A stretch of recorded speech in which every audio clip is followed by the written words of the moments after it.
Welcome to Learn to RV, the podcast. I'm Tasha, and today for our community spotlight, I have Candice Cameron here with us, not from Full House. Don't get excited, but it is a much cooler Candice Cameron. I think so, Why, thank anyway. you. Thank you. Candice, welcome to the show. Thank you Tell so us a much. little bit about yourself. I'm personally 35, and I have been traveling in my RV for I'm coming up on 7 years now. That's My incredible. profession allows me to travel nationwide, and I got this idea from other travelers that do the RV life and fell in love with the idea and dove headfirst into everything and haven't looked back since. That is so cool. So you're 35 and you've been doing it for 7 years. So Yes. you were, Yep. let me do mental math, and I am not a math person. So you were 27, 28, 20, 28, right? Yep, 29 because I bought the RV at the end of 2019, and so I was 29. So Yeah. have you been in the same RV the whole time? Yes. Can I ask what kind of Yep. RV you're driving? Yeah. I have a 2008 Winnebago Chalet. He is 31 feet long, and we're Class C. And I lucked out. It was actually my mother who found the listing. It was through Camping World up in New Hampshire. I was on an assignment in where was I? I was in Connecticut. Drove up for the weekend. He had a great floor plan, two owners, low miles. I only bought Wow. him with 26,000 miles. Wow. And it wasn't a smoker. I didn't smell dogs. And I pretty much was like, I test drove it. Test drive didn't go quite as well as the dealership hoped for. We went down a hill and was around the circle, and I smelt burning rubber, burning metal. Oh, And he no. had me pull over, and the front brakes had seized up because he had been sitting on the lot for so long. Yes. Oh, Yep. So we quickly pulled over, saw that they were flaming red. And he was like, crap, I'm so sorry. I gotta call my manager. I was like, oh my God, please don't catch fire because I really like this RV. But we'd gotten through that, and he's like, I will be getting you brand new brakes. I'm like, yes, you will. We went home after that. I had sat on, took pictures, took videos, sat on it for a week, and I was like, I think this is the one. And I put a deposit down, and it was the next weekend. I went down, did a full walkthrough, signed papers, and it was the brakes, and then the backup camera needed to be fixed. And so it was a week after that. I drove him off the lot. Candace, that's Yep. so stinking cool. Okay, so I have so many questions. Are you ready? I'm Yes. not going to rapid fire Okay. them at you, but I have Let's go so for many it. questions. Okay, so first off, I feel like I need to start with what maybe the biggest question is, what do you do that allows you to the freedom to kind of go work where you want to work? Yes. So I am a certified surgical technologist and first assist. So That is I cool. pretty much sum up my job of if you've seen any medical show, I'm the person who hands the surgeon the scalpel. Um, Oh, yes. So there's more to it. I help get the room situated, make sure we have all the sterile supplies and instruments, and I help with the patient. And then during surgery, I will help the surgeon in kind of any way that they need. And then as a first assist, I can go a step further. I can help close the incisions. And so it's a very in depth, behind the scenes job. But I love it. I do get to help people. I'm not as like memorable and notable as a nurse, but the nurses and surgeon could not do surgery without me. And no, so, that's a really important job. yeah. And so my certificate is nationwide.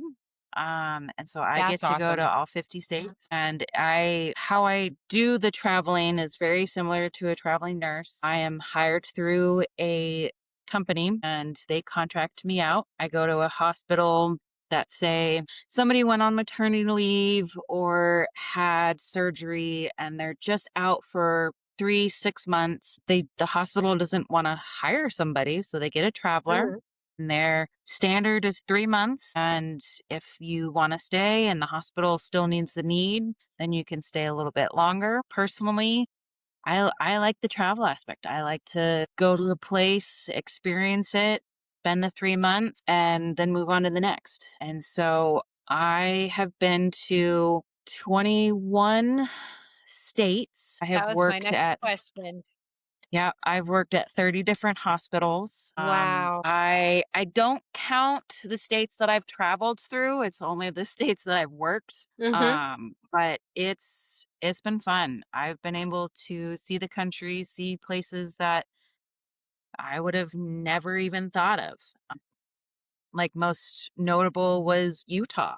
There was an assignment there, and I was like, well, okay, let's go see what's in Utah. And for me, I don't know anybody. I kind of research the town and Mhm. I'm pretty independent. I can like to go out and explore, do camping trips. And so that has allowed my job has allowed me to do what I do, both Yeah. in the medical field and as traveling. I kind of joke of I love the RV life with traveling for my profession because it's my bed, it's my sheets, it's my environment.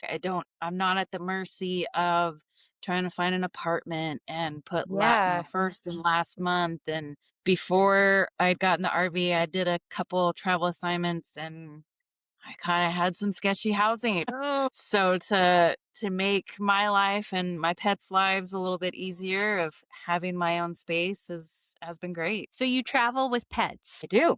Who I what have 2 cats okay. and then I have an exotic. I travel with a snake as well. So it's So a how weird mix of that's like I don't yes. know. I have a cat, but my cat is 17 years old, and I think if I added a Wow.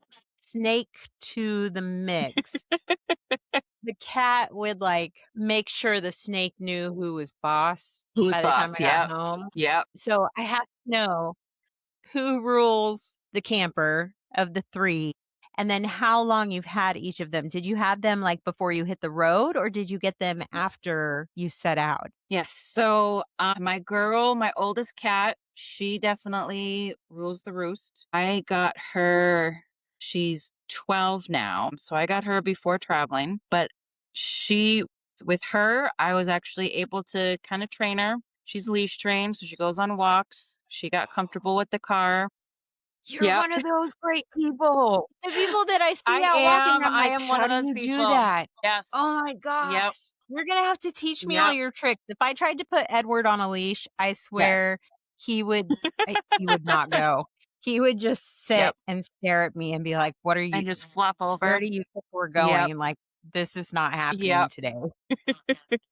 I'm Yes. so Yep. impressed. Yes. I lucked out with her. She pretty much was like once we got the leash and the harness all trained and I opened up that front door, the apartment outside and she knew what it meant. She's like, "Okay, I've got this." That's awesome. My boy, on the other hand, I got him as a kitten, so he's no issues with the harness, but he is a homebody. He doesn't really like to walk around. I made a system of where I've got a run that I've got coated cables that are anchored to each side of my awning arm, Oh, and that's I cool. clip their retractable leash on the cable with a Mhm. carabiner, and they can just roam with me sitting outside in that area. And he'll go out, find a patch of grass, and that's it. He's shown no He's interest like, in "I'm done." walking. Yeah, he likes the backpack. I feel like he feels okay with the backpack, but walking didn't really like. And Then the snake was the last. I got him while on assignment in South Carolina. My girl, I don't even think she knows it's in here. She's just oblivious, doesn't care. My boy, he was curious at first, but then now he's like, okay, you're part of the family. You don't move that What kind of much. a You're not that snake? entertaining. It's a ball python. Holy moly, Yeah. you did not go small. So, well, okay. So the ball pythons, he is about 4.5 feet long. So he's not That's gonna get any bigger. The fattest part, what is that? Maybe tennis ball. that's less than a foot shorter than my 21-year-old child. Yeah, yeah, yeah. Foot and like a few inches shorter than me. Yeah. But they're ball pythons are so chill. They just kind of sit there. He's definitely more nocturnal. I've been able to take him outside in the southern states while it's warm. But Uh-huh. he's just like along for the ride. Do you have to have special equipment or anything inside your RV to keep him warm, like any lights or anything like that? Yes. Yep. He's in a tank, a vivarium Uh-huh. that there's a light source, a heat, and two types of heat source, and then a light that mimics the sun. And since they're tropical, he likes high humidity. So he's got a mister, and it's the size of the tank is 4 feet by 2 feet by 18 inches. I wanted to go a little bit bigger because they say 4 feet by 2 feet by 2 feet is the Uh-huh. standard, Uh-huh. but you're kind of limited on space in an RV. Right. So I had to only go 18 inches, but it's been fun. He's been really cool. I've always loved snakes. As a kid in high school, I Yeah, volunteered at a wildlife refuge center, that and is cool. they had permanent resident snakes. It was two corn snakes and a California king. I Oh, wow. fell in love with the California king, and of course, his name was Elvis. And he was just the chillest dude. I mean, you would just take him out of his enclosure, and he would just sit on your shoulders while you're doing paperwork or just chilling. That is so So cool. I learned a lot from there, kind of fell in love, and I had always wanted a snake. And it just so happens I was on assignment, and in town there was a exotic show. And the old saying of, "Oh, I'm just going to look. I'm just going to look. Just want some, Uh-huh. get some Uh-huh. research, get a basis, and then you come home with one." Uh-huh. You've been traveling. You are in this Class C with your 3 Yep. pets. You've gone to 21 Yep. states. Was Utah your favorite stop? Is that, like, the best place that you think you've been? Or was that the best, like, workplace that you've been? Utah, unfortunately, wasn't the best workplace, but Utah definitely was in my top three. I really loved Denver, Colorado. That was super fun. Did Denver's that in the awesome. summer, so that was even better. Mhm. Yep. And then the other was Washington. Yeah. I fell in love with Washington State. I kind of was a little biased because that's where I was born, but my family and I left Washington when I was 6. So I hadn't been back maybe when I was a teenager to visit family, but that was Uh-huh. it. And I spent a little over a year in the Pacific Northwest. So I did Washington Oh, and Oregon. Yeah, we have been I fell trying in to get love. up there. Yes. I went up to the Pacific Northwest for work before we hit the road, and it was just a Yep. trip. I mean, I had been up there when I was a kid on a vacation, but I keep telling my family, like, "Yeah, we're gonna get up there," and we have still Oh yeah. not made it there, and so my son Ah, is 18, and he's like, "Yeah, I don't think you're ever gonna take us to, like, we're never gonna no. get to the Pacific Northwest." And I'm like, "No, I promise." The furthest that we've Yep, gotten we're gonna is do it. yeah, we were in California, we got up into, like, wine country north of San Yep. Francisco, and then we ran out of time, and we had to start heading out east Heading because back. we had rallies that we had to get to. But I keep telling him we're gonna wrap back around.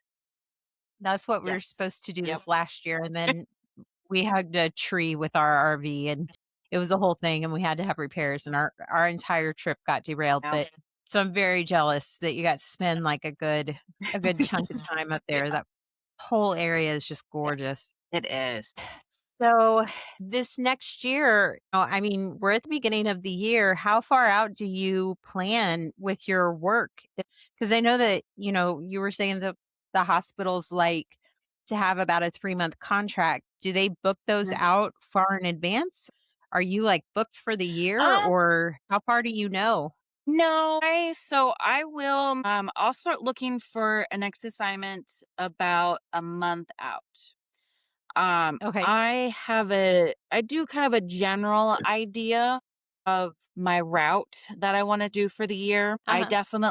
I chase the sun. Yep. So I try and go north for summer, south for winter. Even though I've gone south, I have always seemed to have freezing weather and or snow. So that really hasn't quite worked out, but I kind of will get an idea in between each assignment. I take a week off. It just kind of allows me to get there. I will try and just do like maybe a state or two away.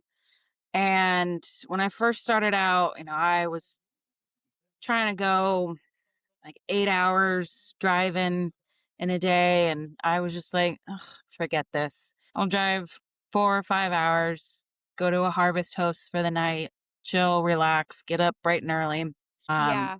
enjoy the drive." And so I kind of have a rough idea of in what region I want to be at what time. Mhm. So and then I'm not picky in where I go.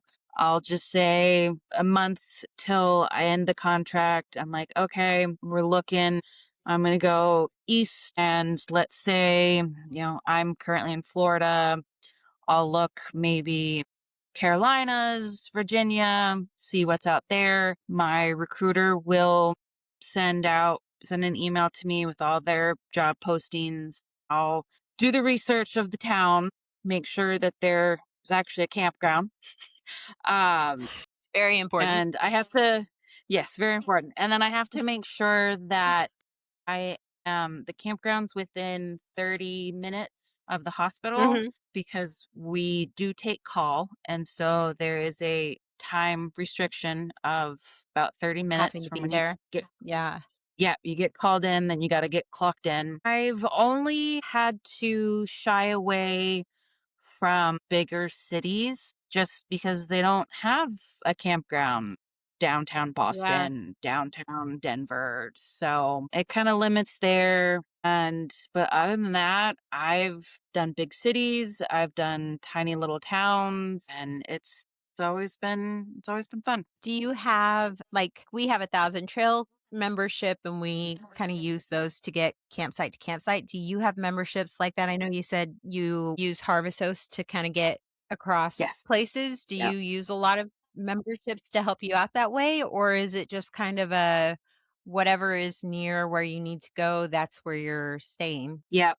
I only have Harvest Host and Good Sam for Okay. the most part because I stay at one spot for 3 months. I haven't really been able to. It's like when I started out, I did have KOA. I had KOA membership, but I learned quickly that that's only for nightly, weekly stays. If you go do an extended stay, they won't give you the You points, lose they won't that. give you the discount. Yeah, So I've just kinda that makes dropped it, sense. and for the most part, I've been kinda half and half between chains or just mom and pop campgrounds. And so it's for me, the only membership I keep in accordance to, like, stays is Harvest Uh-huh. Host. Yeah. And but I mean, that's been fun. I've Yeah. I've gotten to see a lot of farms and picked up some Yeah. really good ground beef and some steaks along the way and a couple stopped at a couple breweries, got some lagers and ales and all that fun stuff. I love that. So Yeah. you're gonna start moving north, you said, right? Yep. Yep. So Yep. you're hitting all of this kind of cooler weather that we're hitting. I was like, this is not what I signed up for when I said, sure, No, let's winter in no. Florida. Yeah. So as you start going north, is there like a part of the country this year that you're like really hoping to get to that you haven't gotten to yet? I'd like to do a little bit more on the East Coast, New England kind of area, Hmm. east of the Mississippi. I have done Maine, New Hampshire, Massachusetts, Connecticut, West Virginia, Georgia, and Florida, and Ohio. And so I've got a lot of other states and to check off the list, and because I have the ambitious goal to say I worked in all 50 states before I retire. I can definitely see the continental 48. Alaska and Hawaii are a little difficult to do in the RV, Uh-huh. Yeah. but But maybe you could I've like so park it somewhere and take a flight over and hang out yep, somewhere for 3 months in Hawaii and yep, work and then come back yep, and pick up your rig. I mean, I can see that yep. happening. I kind of had a plan of I'd have to first go to Arizona, drop Mhm. off all my plants with my grandmother, and probably drop the snake off with her as well. I'd go to up to New Hampshire where my parents are to drop the cats and the RV off, and then I'd probably hit Hawaii That's because it. I Maybe you yeah, should drop the cats off first and then go to Arizona and then go from yeah, Arizona to Hawaii. Think yeah, yeah, that might be a better trip.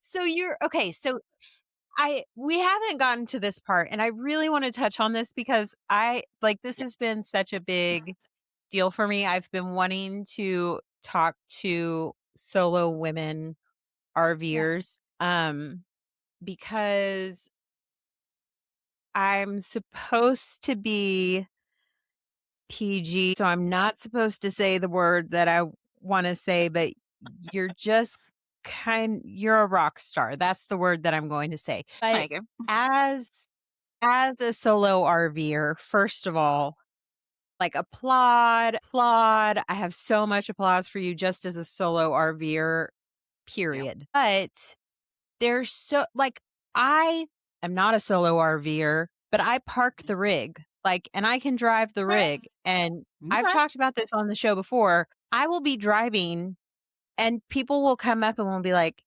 excuse me, did your husband leave? Do you need me to do that for Oh you?" yeah. "No, I can park my Oh rig. yeah. We're okay." I know how to back into the space. Yep. So, Yep. I am wondering for you, is that something that you encounter a lot whenever you arrive? And how do you kind of get people out of your space and get them to Yep. what kind of do you think that that's improving at all? Are you seeing an improvement there? And how Um. is there a community growing? I guess is my question for solo RVers. And is there Yeah. a networking that you've seen that way? Yep. Yes. So when I first started, yeah. I had a lot of these people, older gentlemen, coming up and offering to back up or just stand at the corner of their lot and think that they're about to mock somebody for not being able to back up 31 feet Yes. of RV. I do have to admit, I had gotten the rig end of 2019. Then obviously COVID hit. Me and my father had pretty much went from bumper to bumper, renovated it, and in that time where I had them stored, I Hmm. was just down the road from a mall. And since the mall was closed, I had a giant parking lot that I could That's practice awesome. backing up, checking my mirrors, figuring out that algorithm. And so I was able to look out. I had practice before I hit the road. Yeah, which you should And have driving any rig. If you're driving a yes, yes, VW Bug, you should go practice before you hit the road. yes. That's just a given. Yes. And so that helped kind of with my confidence. And like I said, in the beginning, yeah, I would get a lot of looks, people peeking through the shades and but it definitely has gotten better, and you just kind of have to put your game face on.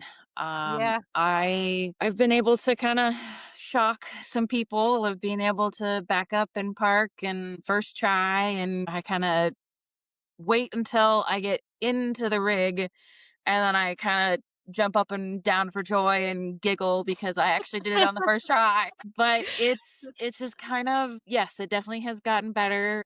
I have met along the road other females that are doing it by themselves, but there's also the wow factor of Yeah. I go to, I go to work and new assignment and people want to know all about you, and I tell them what I do and doing the travel thing, being in the RV, and they're like, "How long are you?" And I'm like, "I'm 30, it's 31 feet bumper to bumper, and then I tow a car behind me, and so that's about another 20 feet and by myself." And they're like, "Really? Okay, that's really cool, but I don't think I could do that. I couldn't do that." And I was like, "Yes, you can. You Yeah. just have to believe in yourself and have the confidence to just go out and do it." And I've told a lot of people that. It's like, you can do it. Don't doubt yourself. Just Yeah. have a good head, have a calm heart, and if you mess up, you mess up. I mean, yeah, there's been days where you're doing a 20-point turn to try and get in, and you keep going in and out of the truck, and you're trying to put rocks where you're supposed to go, and then you roll over the rock, and it is what it is. But I kind of, I have a family, and that allowed me to figure things out for myself. Like I said, I've been doing this for a while, but I'll be the first one to admit that I still call my dad at every other week. I was like, "Okay, how do I do this? Okay, what do you think about this? Can I do this?" And he's like, "No, let's think this through." And um, my dad, YouTube, and Facebook So you've got a have been, built-in support system. yeah, yeah, That's yeah, awesome. yeah, So if yeah. you do you have any tips in regards to like safety or just like, hey, you're going to be a solo RVer. These are the things that you need to know that maybe would be easier if you had another person with you, but you need to take extra precautions because you are the only one who's there. Yeah. So you need to make sure that you've got this on hand or you need to make sure that you're ready for this because you don't know what's going to happen. Yeah. For safety, like I kind of said before, you just kind of have to game face and go with your gut. I have definitely listened to my gut a couple times when traveling from assignment and couldn't find a campground, or you have a tire blowout and you spend 6 hours on the side of the road waiting for a progressive to try and send somebody to fix your tire. And I'm talking from experience, and you I just have that want to be, experience. yeah. So you just want to be done with the day, and you go to the closest truck stop, but you get a feeling and you're like, "Nope, go in, grab some caffeine, pound it, go to the next one." And if you have that gut feeling, listen. That I intuition. also I also kind of went a step further. I have a security system for the RV. That's awesome. I was able to find a company, and the company calls is called Wise, and they partner with another company to do monitoring. And so each window, each door has a sensor. It allows me temperature sensor, leak detection, which has That's saved me a awesome. couple times. Yep. Yeah. And I always have it set when I go to bed, and other things to have on hand when you're by yourself is a good toolkit. I was able to steal slash borrow some tools from my father before I left, and spare screws, bolts, washers, zip ties, duct tape. You just kind of acquire different things, and having a good toolkit, if something, if a screw breaks or if you need to install something, having that has always been a good comfort. And just kind of, not be ashamed to go look at YouTube. I joined a couple full-timer RV groups and I've posted some questions and they've been pretty good. I've been able to give me answers but then I've also had to call the mechanic and be like, "Hey, I need help." Gone through all my resources and I still can't figure it out. And I've luckily been able to get some nice guys and they've applauded me for trying to figure it out and talking to them, explaining everything. And I always have my phone out. I kind of record what they're doing. So if the other Happens side again, you know. happens again, then I Yeah. can just go back and just kind of having confidence in yourself. Yeah. If you feel confident in going out, then you'll enjoy it. My first leaving the comfort of being close to my father and fully going out on my own after fully moving in. Obviously, that was my maiden voyage and I blew a rear internal tire Ooh, but yeah. um that's a big one. and yeah, it was a big one. Yep. Yep. So it's just kind of going with your gut feeling and Yeah. not being afraid to get dirty. Trust your intuition. I love that. Well, Candice, I cannot thank you enough for coming on and sharing your story with us. If you have a story that you want to share with our community, you can reach out to us at connect@learntorv.com. We are also starting a new segment coming soon this season where we're going to start telling some campfire stories. So if you have some of those just crazy, wild stories that you like to share around the campfire about things that have happened to you. I've got a million Martin Mayhem stories that happened to us along the road, but maybe it's not a whole episode worth, but it's just a really good story with a lesson in it. We're going to start doing some episodes with those. So you can email those to us to read on air. Send those at connect@learntorv.com and subscribe, share with your friends, and we look forward to sitting down at the campfire with you next time. Thanks for joining us.